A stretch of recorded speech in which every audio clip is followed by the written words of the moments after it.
Hello everyone and welcome to the 13th episode in the series of things you may have missed in The Witcher 3. If you have not seen any of the previous ones, feel free to check the playlist which is linked down below. This will be the second episode dedicated to the Blood and Wine expansion. In the previous one, we talked about the main story exclusively from the beginning all the way up until the meeting with Syanna. We'll continue from there and focus once again on the main story until the very end this time. And for those of you who may be wondering, the following one or maybe two episodes will be dedicated entirely to the side quests. Alright, let's talk about our good friend Dandelion first. He is one of 4 individuals in addition to Ciri, Triss and Yen who can visit Geralt in the end of Blood and Wine. In fact, he is the rarest of the 4 encounters as we can only see him if we got the worst ending in the main game and do not have an active romance. What's curious, however, is that his visit has more variations than you'd normally think.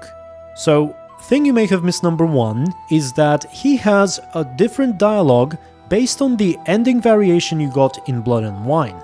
For example, he has different greetings depending on whether or not you were imprisoned and he came to rescue you. Geralt, here at last. Dandelion? What the hell are you doing here?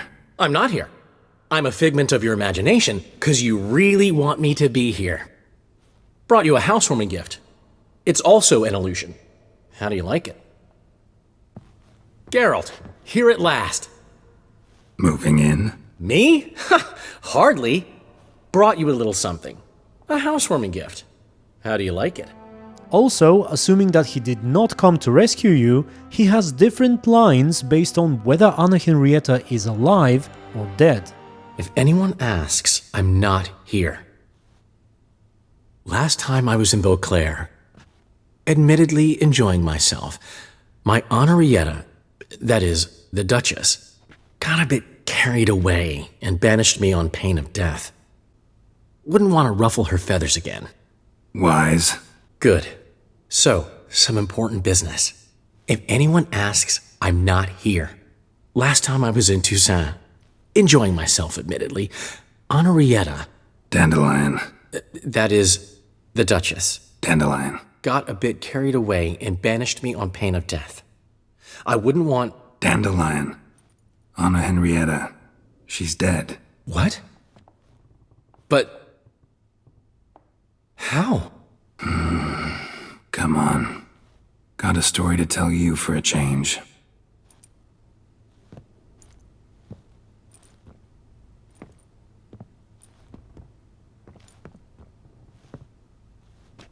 Sadly, I couldn't stop Syanna. She killed her own sister. Just one small consolation. Syanna's dead too. Is that so? Gods. What a terrible, terrible loss. She was the morning sun striking dew. Vibrant butterfly among dun moths. Should have ridden down here with you. Might have done something together to avert this. He has a different line if Syanna survived as well. Luckily, Syanna made up with Henrietta. Seems to have abandoned her plans. She's locked up now, awaiting sentencing really. Most think the Duchess will forgive her. Might take some time, but... What? A story? Seems I missed quite a lot. Shame I didn't ride here with you. Though, truth be told, had my hands full back home as well. And if the Duchess is dead, he later has a different line when asked what he intends to do here. Plan to kick around Beauclair long? I rode here with the specific intention of staying a while. Priscilla voiced no objections. But since my Henrietta, that is, the Duchess, is gone, there's no point. She meant too much to me. Can't possibly walk these streets now knowing I'll never see her again. That's quite a bit of variation for how rarely you get Dandelion.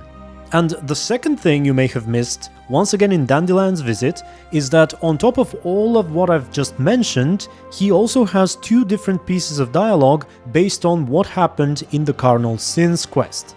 Here's what he says if you completed the quest. By the way, if you think you're hearing some Star Wars related things in the background, you're not imagining. What's new, old friend? Everything's fine. Great. Thanks to you, I'm with a woman I'm entirely devoted to. Surrendered my heart to. Didn't have all that much to do with that. If you hadn't been there, Priscilla would have died a cruel death. And right about now, I'd be drowning my sorrows in some dive with piss-stained walls. Hope she's better. She had the best medics around. Wounds have all healed. She's confident, outgoing. She's got places to go and folk to see. And here's what he says if you didn't do it. How are you, old friend? Not well, unfortunately. After you left Novigrad, this one day, Priscilla was attacked. In the street. She was wounded badly. Took a long time to recover. Luckily, she's better now. What are you talking about? Who the hell attacked her? Still looking for the bastard who hurt her. Once I find him, he'll regret what he did. Regret the day he was born. Sorry, Dandelion. Sorry I wasn't around. You've got your own problems, your own priorities. Can't expect you to be at my side whenever anything goes wrong. Besides, it's Priscilla. So I need to handle this. And just in case anyone's wondering, if he shows up while you're midway through the quest, because that's also possible, he has the same reaction as though you've completed it. Number 3 is once again in Corvo Bianco, but this time it's about Barnabas Basil. Not unlike Dandelion, he too has some unique exchanges here. For example, here's what happens if you come home in the end to meet your guest before ever meeting the Majordomo. Welcome home, sir. I am Barnabas Basil Faulty. By order of the Duchess, I shall serve you as Majordomo of Corvo Bianco. I previously served with distinction at the Nibli family manor and in Nazaire with Admiral Rompali, who, as you are certain to know, is an extraordinary demanding gentleman. Whoa, Barnabas Basil. One thing you ought to know. I'm not your typical landed gentleman. Truth be told, this is the first real property I've ever owned. Oh, in that case, you must leave it all to me. I shall organize, see to everything, and whip the house into order. I dare say this place will soon be the most prosperous vineyard around. Great. Can already see I'm in good hands. Prior to undertaking anything in that regard, sir, I feel I should inform you that someone has been awaiting your arrival. Who might that be? You must forgive me, I do not know. Alas, your guest failed to give a name. One last request before you go in to see them.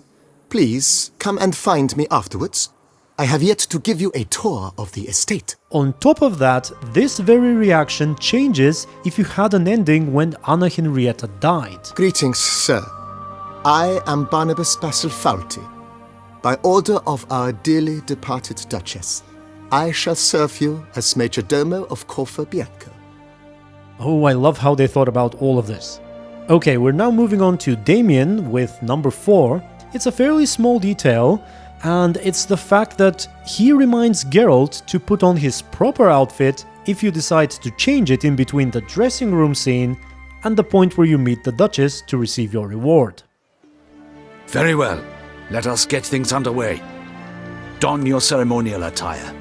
Then you'll come with me. Her Grace awaits. Also, something small you may not have noticed is that he's nice to you if you reveal the truth about Sienna, planning to kill the Duchess and all that. I thank you, Witcher, for alerting me, and I appreciate your attentiveness. Let's begin the ceremony. Come with me. The Duchess awaits. And kind of mean to you otherwise. Very well. But you must behave.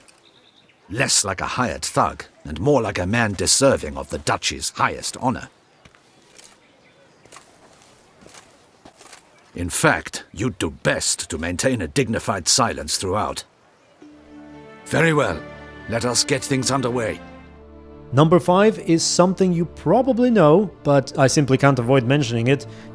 It's about the Unseen Elder and the fact that you can go to his cave without rages. This can happen either if you take the key from Oriana, but then proceed to seek Sienna and then come back after the ending, or if you simply generate it with a console command and go whenever you wish. One way or another, things don't end well.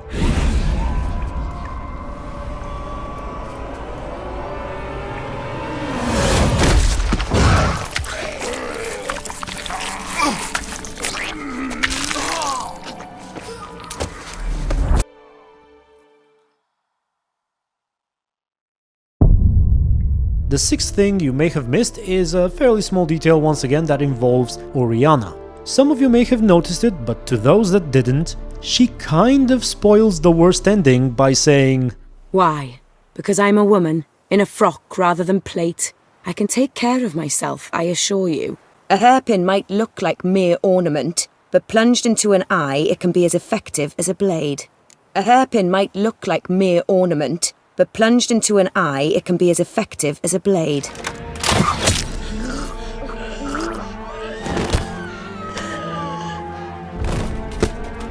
Oh, and speaking of higher vampires, assuming Oriana is a higher vampire, here is something by a viewer by the name of Shivan SPS, if I'm pronouncing it correctly. So he brought up something that I thought might interest you. He was wondering how come nobody, and by nobody I mean Damien and Anna Henrietta, how come they don't ask Geralt how he managed to defeat Dettlaff, after Geralt himself earlier told them that only a higher vampire can truly kill another higher vampire. Have you ever heard of anyone defeating such a vampire? Know of a man who defeated one, sure, but he didn't manage to kill it. Ultimately, only another vampire can kill a vampire. It's probably just another thing we should add to the higher vampire inconsistencies list. But when soul lies anxious, wide awake, fearing all manner of ghouls, hags, and wraiths. Nice tune. Oh, and before we move on, if you don't mind, let me ask you to give this video a like if you've enjoyed it so far, and perhaps to subscribe to my channel if you haven't yet done so. Okay, where were we? Number 7, I think. I should have probably mentioned that earlier, but oh well, it's not unusual for me to go out of order. So, one more thing about the people who visit you in the end, if you don't mind. You know how Yennefer says that if you wear black, you're pretty damn hot, and then Geralt suggests that she should wear white and green instead. To be blunt, wear black down here and you're pretty damn hot. Might need to think about changing your color palette. Off-white and pea green, for instance. And I'll wear scents distilled from turnips and daisies. Well, if you go to her room upstairs, you'll see that a green and white dress does indeed appear there. I think I mentioned this in the detail missed about Yennefer, but I wasn't sure whether this was intentional or just a coincidence. Well, it turns out that it is intentional, because if Triss moves in, the dress she gets upstairs is a different one. It's pink instead. Also, the dresses may or may not have been a gift from Oriana, as they both seem to be inside her mansion. Right, for number 8 we go to the Land of Thousand Fables, which, by the way, for those of you who may not know, was created by Fringilla Vigo's father, who's also the uncle of Sienna and the Duchess. Whoa, that should be interesting. Okay, it's a little difficult to know what people may have missed here, but I suppose one of the things that can be somewhat difficult to find is the end of the rainbow. See, one of its ends goes beyond where we can venture, but the other one happens to lead to a cauldron full of gold, guarded by a golden panther.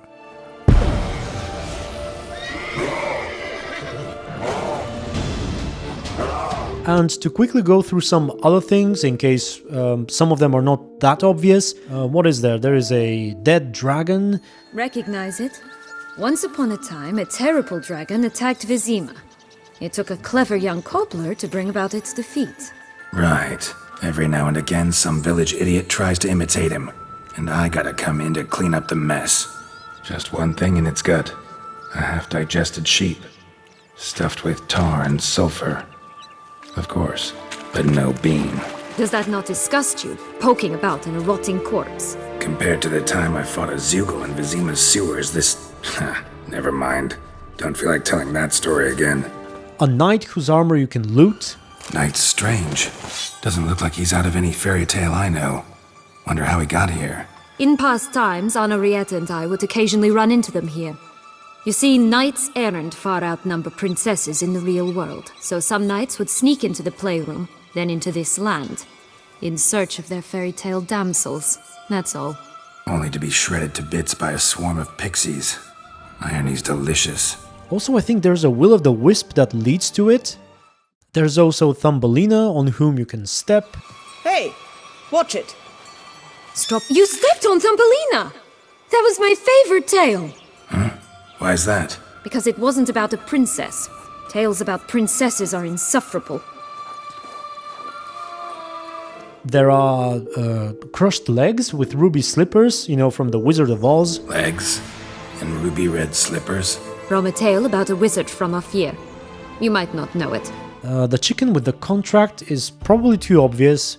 And one more thing, which I'll actually put at number 9, because until some time ago I too did not know about this, and it was brought by the faithful viewer you may already know as Gaming Solves My Issues. She told me of this donkey here.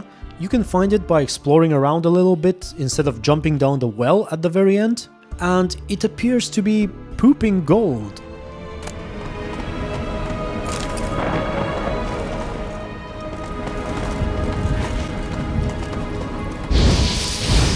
Thank you very much for that. And finally, at number 10, I have something that was actually in the previous video. It was pointed out by several people in the comments of the previous episode, and even on Twitter, I think. So, you know how I showed the bloodstains you can find in Delacroix's mill? Well, it turns out that if you go to that same place after seeing the vision of the murder, during the quest with the boot black, you get a brief quest in the mill. Here's what happens. I just hope no one sees us. Calm down. But if they do, see us with all this flour. What of it?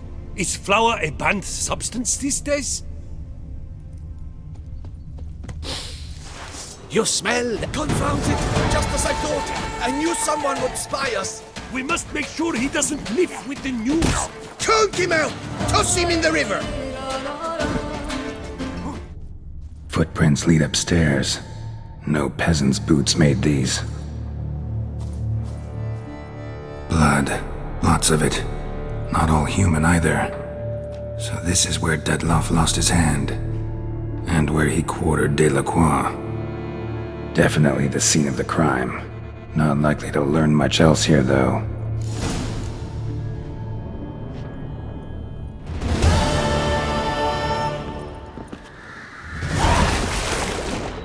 Okay, as I was making this video, I kept having the feeling like I'm forgetting about something, and now that I finished it, I finally remembered. I also wanted to tell you about how when you search for the last victim with Rages, and you lose the fist fight against the plebs, whoever they are, Rages actually saves you. Are you well, my friend?